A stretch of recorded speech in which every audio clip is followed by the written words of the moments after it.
टाळ्या झाल्या पाहिजेत. मराठीचा, महाराष्ट्राचा, महाराष्ट्र नवनिर्माण सेनेचा ज्या वेळी या महाराष्ट्रावर मी विनंती करेन सन्माननीय राजसाहेब ठाकरे यांना महाराष्ट्राचा आराध्य दैवत शिवछत्रपती शिवाजी महाराजांना आपण पुष्पहार अर्पण करायचा आहे. सकल मंडित अखंड लक्ष्मी अलंकपूर्त राजकार धुरंधर शिवछत्रपती शिवाजी महाराज की जय भवानी. हर हर हर हर.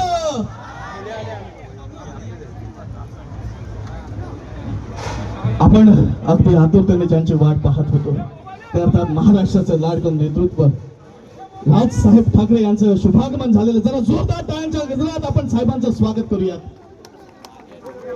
ठाकरे कुटुंबियांचे स्वरराज मराठी अस्मिता ज्वलंत आणि जिवंत ठेवून प्रत्येक मराठी माणसाला स्वाभिमानानं जगण्याचे ज्यांनी धडे दिले, अन्यायाविरुद्ध लढण्यासाठी ज्यांनी मराठी माणसाच्या थमण्यांमध्ये बळ दिलं, सिद्धहस्त व्यंगचित्रकार आणि ज्यांचे विचार प्रत्येक पिढीला अगदी उपयुक्त ठरतात, अद्वितीय वक्ते, हिंदू जननायक, मराठी हृदय सम्राट सन्माननीय राजसाहेब ठाकरे यांचा शुभागमन या ठिकाणी झालेला आहे. मी विनंती करेन आयोजक निलेशजी इंदप यांना की आपण साहेबांचं स्वागत करावं.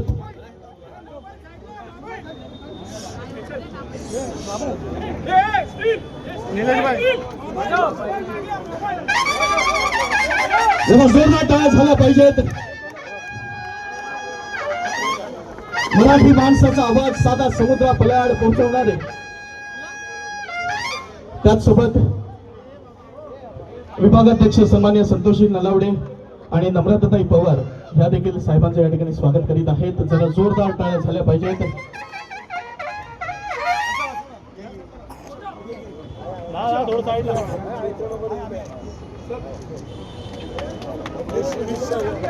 त्याचसोबत सन्माननीय शिरीष सावंत साहेब हे देखील उपस्थित आहेत, त्यांचं देखील आपण स्वागत करूयात. मी निलेशजींना विनंती करेन महाराष्ट्र नवनिर्माण सेनेचे नेते सन्माननीय शिरीष सावंत साहेब यांचं स्वागत मी विनंती करेन आयोजक शाखाध्यक्ष सन्माननीय निलेश इंदप यांनी करावं.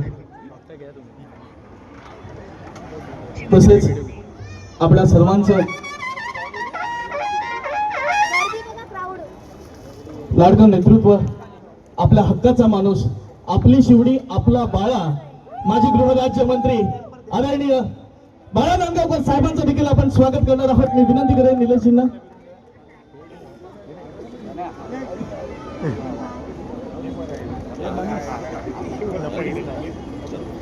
मी विनंती करेन साहेबांना, साहेब आपल्या शुभेच्छा आणि ही पोचपावती या कोकण महोत्सवाच्या निमित्तानं आपण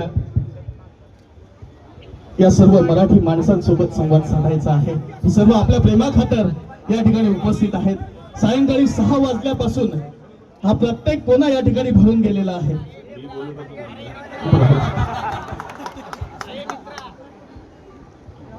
बाहेर जमलेल्या सर्व मराठी बांधवांना बघितलं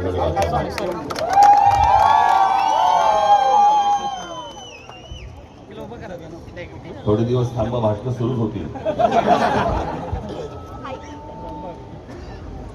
पण आज मला असं वाटतं कितवं वर्ष तुझं 11 वर्ष आज हा कोकण महोत्सव इथे साजरा होतोय आणि आपण देखील आपला सर्वांचा उत्साह आणि आशीर्वाद अशा सर्व महोत्सवांना लाभतो आहे. त्याबद्दल आपल्या सर्वांचा धन्यवाद. मला फक्त आपल्याला एवढीच गोष्ट आता सांगायची आहे, रात्र वैरायची आहे, गाफील राहू नका, आजूबाजूला लक्ष ठेवा. ज्या प्रकारचं आता राजकारण सुरू आहे आणि मुंबईवरती ज्या प्रकारचा डोळा आहे, ज्या प्रकारचं राजकारण आता ज्या प्रकारे हे मतदार याद्या आणि याच्यातलं जे सुरू आहे याच्यावरती लक्ष ठेवावं. आपल्या आजूबाजूला कोण मतदार खरे आहेत खोटे आहेत याच्यावर देखील तुमचं लक्ष असणं गरजेचं आहे, आवश्यक आहे. मी आपल्याला एकच गोष्ट सांगतो की मराठी माणसासाठी म्हणून ही येणारी मुंबई महानगरपालिकेची निवडणूक ही शेवटची महानगरपालिकेची निवडणूक असेल. जर आपण गाफील राहिलो तर हातातनं गेली म्हणून समजा आणि त्याच्यानंतर जे थैमान सुरू होतील या लोकांचे ते मग ते कोणालाच आवरता येणार नाही. मला फक्त आपल्याला विनंती एवढीच करायची आहे, कुठेही गाफील राहू नका. धन्यवाद. खूप खूप धन्यवाद साहेब.